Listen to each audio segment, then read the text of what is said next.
there's one thing you can be sure about, and that's anything to do with net zero is based on trickery, deceit, and lies.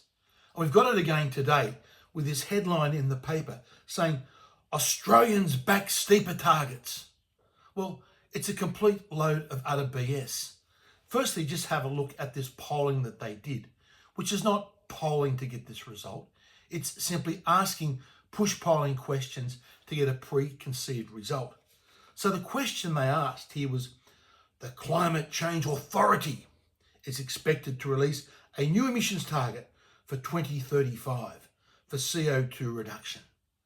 Most experts think the target. Now, if you put in a poll the words most experts think, of course you're going to get most people agreeing with it. It's just a fraudulent way to conduct a poll. And that's what they do here. So they say, most experts think the target will be in the range of a 65% to 75% reduction. Do you support or oppose adopting such a target? Well, I'd say most Australians wouldn't have the foggiest clue whether a 65%, a 50%, a 40% reduction target, what it means or how it's related or what the costs or what the benefits are about. But by putting those words in, most experts think, of course most people are going, oh yes, I agree with most experts. So what does this poll come up with? 44% say they agree with most experts, 38% are unsure, and 18% oppose. They are completely and utterly meaningless numbers because, as I said, it's a fraudulent poll. Now, the second question they ask is not that much better. They say here, both major parties support net zero for 2050. Okay, so again, most people go along with it. Are you going to go along with it, or are you going to be sort of like a bit different to everyone else? But it goes on. But some in the National Party have said they would like to ditch the target. So it's this minority of people in the National Party. Do you agree with them, or do you agree with both major parties supporting something? What a fraudulent question. It goes on here, okay. Which of the following do you think is the best option? They've got here the first option, 17% agree for try a more ambitious target. 28% say keep the current target. 12% reject the target, right, and keep it for 2050. 17% reject all emissions targets, and 26% are unsure. So even though this is a push polling result, you've only got 17% that want a more ambitious target, and they come up with the headline, Australians back a steeper target. What a complete load of crock of... It's just garbage, absolute garbage. They've got here, in a push poll question, just 17% of Australians say we want a more ambitious. Of course, the question is ambitious. Everyone wants to be ambitious. Again, those loaded use of the words. So loading up the words, asking a question to push people in one direction, they can still only get 17% of Australians that want a higher target, and yet they come up with this headline. They say Australians back a steeper target. What a complete and utter fraud. But this is exactly what we expect from this net zero promoters. It is a money-making scam in which no lie is too big to keep the subsidies and the rebates and the profits flowing to these people. The thing is, where is the proper cost analysis debate? Where is the proper debate in this country? If we're going to have net zero, what will the cost be? How many trillions of dollars? How many jobs will we lost? How many industries will we transfer off to China? How much will people have to pay for electricity? Where is that debate against what are the benefits? How much? And the benefits, what? Should be determined by what? How much reduction in global temperatures are we going to get? How much less bad weather are we going to achieve? That is what the debate should be. The whole thing is an absolute crock. It's an absolute fraud. Because we know around the world, this net zero scam is collapsing. It is falling. It is dead. We've got in the USA, President Trump going drill, baby, drill. They're disbanding all their wind farms. They want to get more coal, more oil, more gas. That is the official policy of the largest economy in the world, the USA. Then you have China. China currently have more electricity generated from coal, not just in general, but per capita compared to Australia. And what are China doing? Are China going down this net zero path and closing down all their coal-fired power stations? Of course not. China are building today. They have under development construction another 421 gigawatts of new coal-fired power stations under development construction.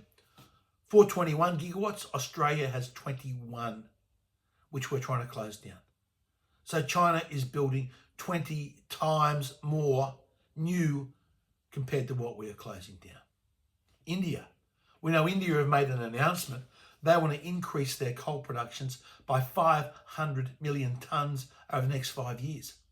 They want to go from 1,000 million tonnes to 1,500 million tonnes.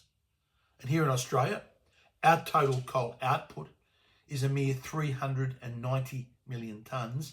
India are planning to increase our total output annually within the next 5 years. Just the increase of India's coal production. I know like Mr. Putin's Russia. Sure, Russia with all those frozen landscapes are terrified of global warming and they're all pushing for net zero. What a farce. You've also got, as this net zero scam collapses, people are rejecting this idea of fake meat. We had this company, remember the company Beyond Meat? It was going to storm the world and we'll eat this artificial meat. Well, their share prices have gone from over $200 per share a few years ago down to $2.45 the last time I checked. Was that something like a 99% reduction in their share price? That's how the Beyond Meat company's going with the artificial meat. The green hydrogen scam is collapsing. Even Twiggy Forrest has pulled out of that one. They know it's a scam. You cannot overcome the technical difficulties of green hydrogen. And it doesn't stack up. The economics and the engineering of green hydrogen makes the whole thing an utter scam. No wonder a nincompoop like Chris Bowen supports it.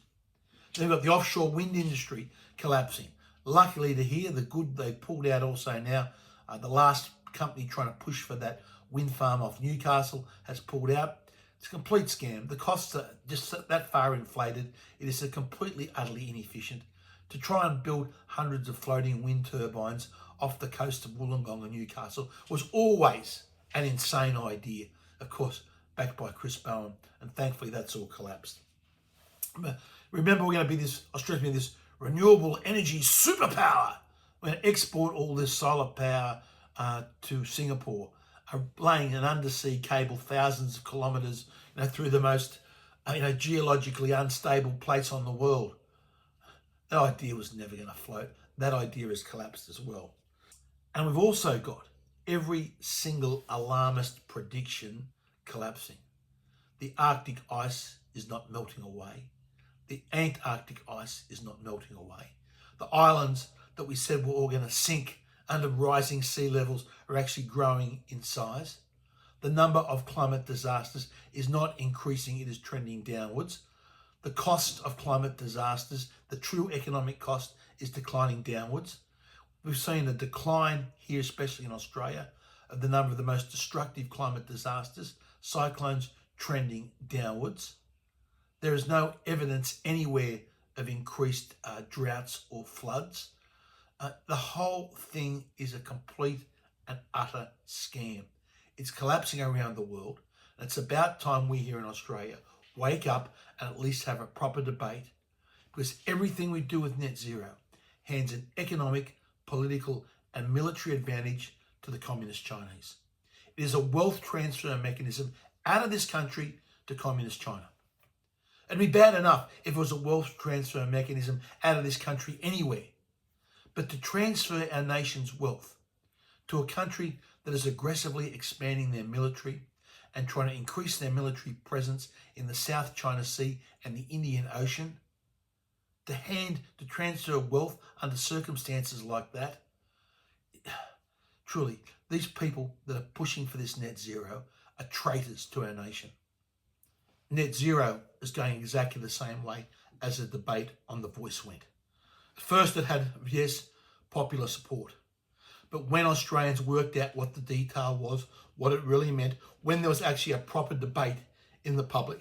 The public worked out that the voice was a scam.